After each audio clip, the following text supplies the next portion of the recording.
You guys ever had a client come in with fake hair? Well, my boy Zach the Barber does super well on TikTok with these transformations, man. He is a specialist at doing these man units.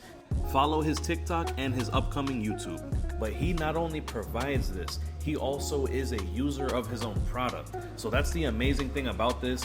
He called me over so that way I could give him a cut. I've never done this kind of haircut before. You can see here, he's gonna show us where it splits. So the goal today is to give him a nice low fade, and we need to be able to transition the blonde hair. Everything that's blonde here is the unit. Our goal is to slowly transition that blonde into the dark hair on the sides, make it blend into the low fade. And yeah, look, this is just one of those things. You never turn down an opportunity that's presented to you. Never stop learning. So as usual, we're gonna go ahead and start off with this clipper closed. If you prefer to go with the trimmer, you guys have seen me do both. You can do either one. But just go ahead and create this guideline. Now, I wasn't too sure about how debulking would have worked on this style. I wanted to just jump straight in with the guidelines because I wanted to be very careful with cutting the unit itself. Because remember, that's fake hair on top. It's not gonna grow once I cut it. So he gave me the advice to, if I'm gonna take anything off of the unit itself, to use blending shears, use your thinning shears to kind of layer it, so that way it could softly lay down into it. So this is gonna be an interesting cut, and I wanted to show you guys the process. So we're done with that first guideline. What we're gonna do now is let's go ahead and create our second guideline. We're gonna open up that lever and we're gonna give ourselves some space. Now, if nothing changes, I still want you to go ahead and give yourself a solid inch so that way you could blend. You know, the worst thing you could do for your clients is have it too compressed. You don't want them to have that chili bowl look as soon as they walk 5 feet away from you. So we're gonna give ourselves some space to blend and take this guideline all the way around. As you know already, all the tools that I use, the Stylecraft Instinct X, the Stylecraft Shaver, any other tools, you guys have access to a 20% discount code. Use my code TitoCuts. Anything Stylecraft, anything Gamma, anything Tomb45, you can also use a discount code TitoCuts. So you can get discounts and increase your profit margins for products you're gonna sell to your clients. So now we're already done with that guideline. So here's something that I'm gonna start doing, guys. Now, I think that instead of setting a guideline and blending it, and setting the next guideline and blending it, I have found better results lately going through and setting 1, 2, 3 guidelines and then blending back down. You're gonna see a lot more of that on the channel. Because for me, I have found that I feel like sometimes my fades may come out a little bit too compressed, and the goal is obviously maximum blur. So I'll be setting these guidelines in. I'm still here with the number 1 open, and I'm just, remember, being very careful to not dig too deep into that man unit up on top. Here at this point, when I did take the bigger guard like the number 4, I was still very careful. I wanted to gradually work my way up to here. I wasn't really focused on taking too much of this unit off. I was just establishing a little bit of shape. But like I said, I just wanted to be overly cautious with this. Using the comb, it kind of helps me to feed the hair into the guard, so that way I could make sure that, you know, I'm giving it a nice even cut all the way across. But man, just imagine the nerves that you might feel your first time that you are cutting somebody with a unit, because like I said, it's not real hair. This is expensive stuff that he has on top of his hair. So it was awesome that he trusted me to do this. But yeah, man, once you make the cut, like, there's no way it's gonna grow back. It's literally fake hair. So it's super interesting, man, the way that he goes about this. But look, we're gonna debulk here with this number 4, and now we could start fading down, and I'm gonna work my way down towards that bald line that I first set in. So, you know, if you're more comfortable, if it would make you more comfortable, you can do the 3, the 2, but I'm just gonna jump straight in with the number 1.5 guard open. Because, and like I said, you could do this only if you trust yourself that you have a light touch, that you can have your, you know, do a little bit of freehanding motion to be able to skip those steps. If you're not comfortable with it, there's nothing wrong with pulling out the 3 guard and the 2 guard to incrementally lower the hair, you know, down as you get towards this line. So we'll start with this 1.5 guard open. I'll work on that transition as much as possible, and then I will close that 1.5 guard. When you're using bigger guards like the 4, the 3, the 2, Sometimes you can just jump straight in with those closed. I don't really see much of a difference in the color gradients when you have a 4 open and a 4 closed. There's not much difference in between a 3.5 and a 3. But when you get down to this level with the 1.5 guard, this is where you're really playing with the color gradients. You know, the hair goes from dark to very light to bald, right? So this is the guard point where you're gonna want to start playing with different lengths of the lever. You know, open, halfway, closed. And now that we're done here with that 1.5 guard, now we can go in with the number 1 guard. And same thing, I'll start with it all the way open. Like I said, I set the guidelines in, and now we're fading down.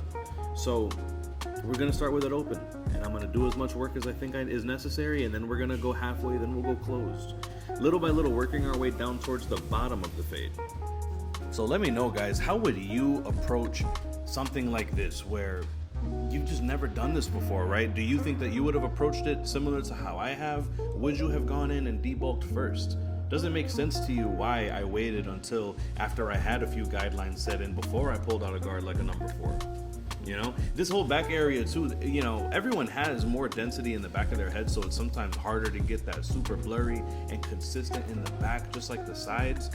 And it adds a whole nother layer of complication when you have a unit of fake hair on top of the fade, man. So there actually is a point here where after he shows me the style and, you know, he gives me basically his nod of approval for the cut, I go back and I reblend the back because, you know, I just want to keep the standard high of the service that I provide to my clients, man, especially with a cool opportunity like this, man.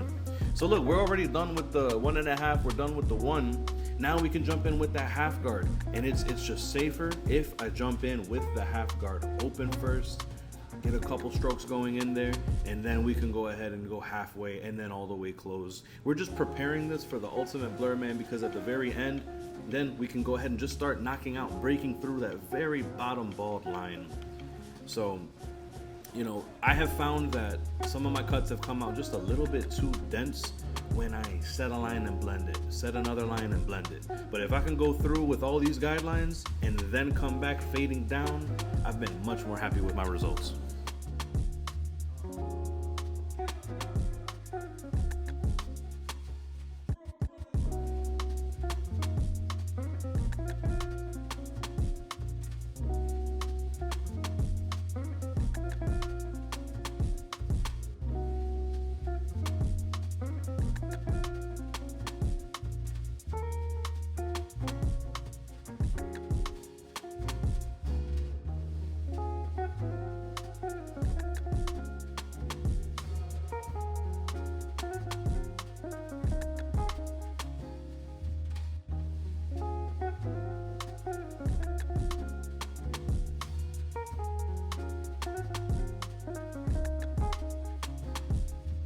So the fade is done, the guidelines are set, and they are blended.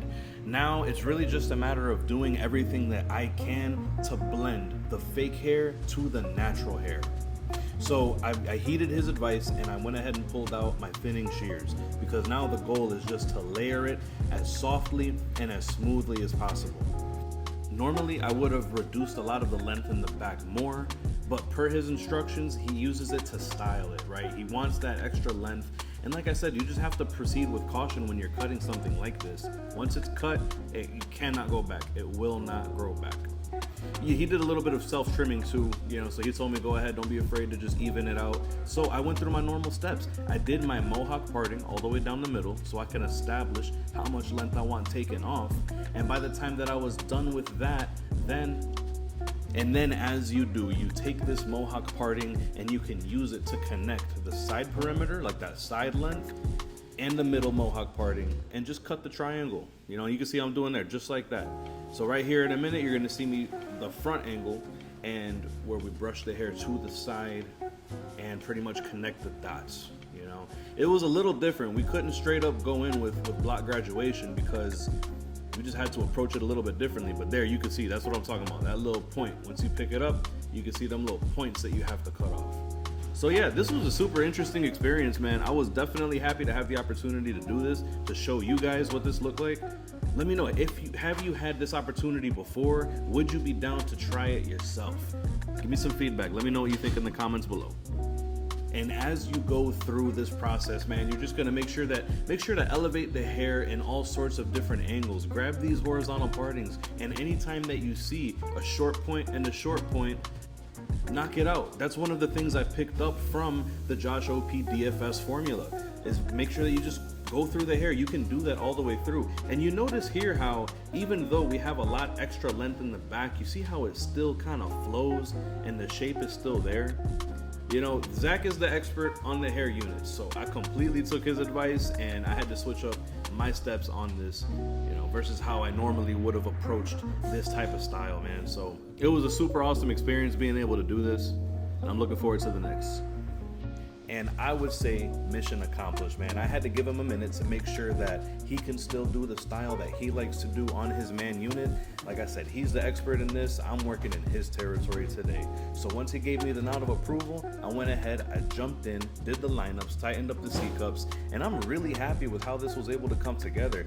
Personally, I was impressed that we were able to blend that unit into the length, and I love this final result, man. This is what it looked like.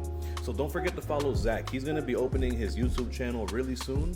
And yeah, thanks for tuning in for me, guys. Remember, discount codes will save you some money on the tools. Stay tuned and subscribed.